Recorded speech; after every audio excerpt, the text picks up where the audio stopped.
Aside from the girl on the top floor, they all came out to watch the fire, and most saw the woman walk into it. Thomas, still wearing his disability like a new shirt, unsure of how it fit his body. Edward in the baseball cap pulled low that had been his uniform all summer. Claudia and Paulie, she begging that he not ask the firefighters any questions about their outfits. Edith repeating the name of the neighbor trapped inside, a woman she'd known for 40 years. 3 stories above them, Adeleine came and went, a face in a window, her hands often tugging at the curtains. "It must have been candles," Edith said from the lowest stair of the stoop, as if naming the ingredient at fault in a lackluster meal. "She does love those, the tall kind with the saints." She was the only one who did not appear panicked, who did not worry that tragedy might prove contagious. Sitting beside her, Thomas held the wilted side of his torso with his right arm and stared at the idling ambulance, trying to divest himself of personal associations with it.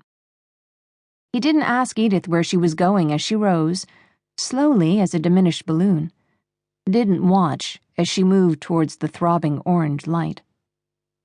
Paulie, as excited as he'd been to comment on the show of red hats moving through the dark, had soon settled all his 6 feet and 2 inches onto his sister's frame, his chin sharp in her collarbone, and closed his eyes. Just beyond them, taut hoses crossed from their hydrants to firemen who stood with their feet planted on concrete, who gripped ladders that emerged from the trucks at Adeleine. It moved from the 1st story to the 3rd in a matter of minutes. Standing with a hand still on their gate, Edward looked down the slight slant of the street. All the buildings had emptied of people, some already dressed in pajamas and nightshirts, and they moved together in the dynamic flicker, passing sweating bottles of water, readjusting the children on their hips. The low thrum of air conditioners and the silver-blue glow of devices in the apartments they'd come from were briefly forgotten as they speculated on the fates of their neighbors, 4 of whom had already departed in speeding, flashing fanfare. "Nothing brings a community together like a good old fire," Edward said. "And how'd you meet your wife? Fire! Where'd you get this wings recipe? Great guy I met at a fire." Claudia permitted herself a restrained snort against the tightness of Paulie's body, which pressed against her like a vigorous current.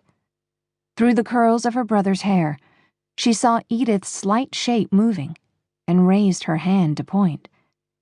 "Hey," she said, trying to reach Edward through his cynical haze. "Hey, that's your landlord." His face slackened from its smug expression and assumed a limp astonishment as he watched Edith step beneath the angle of a ladder, her wizened body newly divided into frames by the steel rungs. He gestured to Thomas, a low, brief fold of the hand, as if indicating the fleeting presence of a grazing deer or a rare bird. In one square, they saw the veins of her upper legs, the cotton of her shorts tucked higher by sweat on the left side. In the next, her torso, the arms reaching away. Edward and Thomas abandoned their disbelief almost immediately, and soon they were crossing through, placing their hands on anonymous shoulders, kicking their knees up to step over rubble, holding their shirts over their mouths, working towards the glow. A fireman had reached her before they could, had shoved her from risk, and as they approached, he looked down at Edith as though she were a total impossibility. She opened and closed her mouth, but it was apparent, without being able to hear over the roar, that it produced no words, did nothing. A door blown unlocked by bad weather. When they got to her, when they each took a flaccid elbow, he had brought a small black box to his mouth and was speaking into it. Yeah, I need an escort for a possibly disoriented older woman. Yeah, that's correct. She almost walked right into a fire here."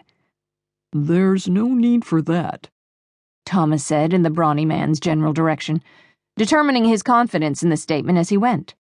"We're her neighbors. We can take her home." "Just across the street," Edward said, motioning with a quick shrug, as though denying his involvement in a crime.